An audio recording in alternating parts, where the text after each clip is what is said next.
Hello, future billionaires. I'm here to talk to us about your position or your stage where you are in life. Are you at the top of the ladder or you are at the bottom of the ladder? Wherever you might be, there are certain factors that have contributed to this. And this is the reality of life.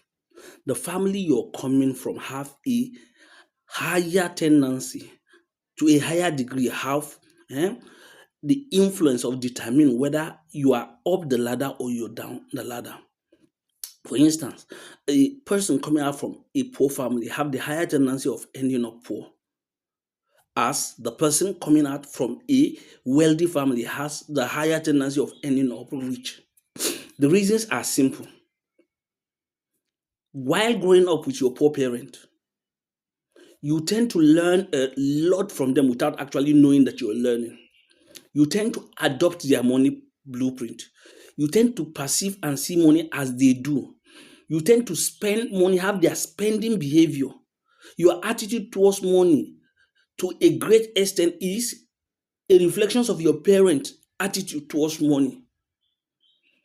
As a result of that, their poor money decisions is the reason why they end up poor.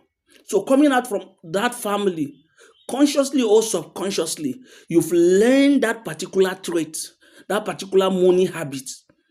And if you continue with it, you will end up where they are, which is being poor like them. Same is to the rich. If you're coming out from a rich family, there is a higher tendency of you ending up becoming rich. The reasons are simple. You also adopt your parent money blueprint. You tend to see money, perceive money, and handle money the way they do.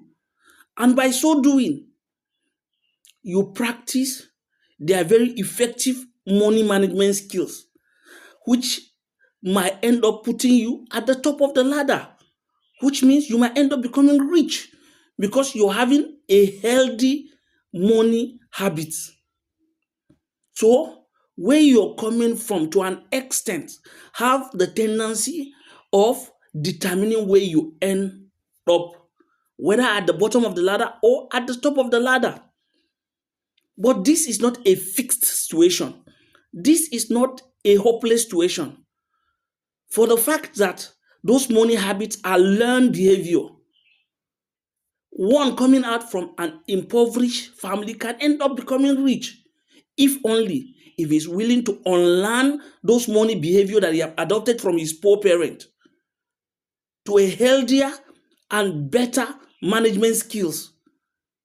So also, one coming from a rich family, there is a tendency that he might end up poor if he refuses to follow the strict money principles that his parents adhered to while he was growing up. So, nobody's situation is fixed. Nobody is born condemned to a particular position in life. Nobody is born poor, neither is anybody born rich. The only thing that separates us is our parents' habits, our parents' money management skills. A poor person will only end up sending his child to probably a school that doesn't have qualitative education. The rich person, because he has all the resources, their children end up better educated, meaning better equipped. So where you're coming out from to an extent determines whether you end up poor or you end up rich. Why? By learning behavior or inheriting certain money behavior from your parent. But like I said, those behavior are not permanent. They are learned behavior. For the fact that they are learned behavior, they can also be unlearned. Thank you.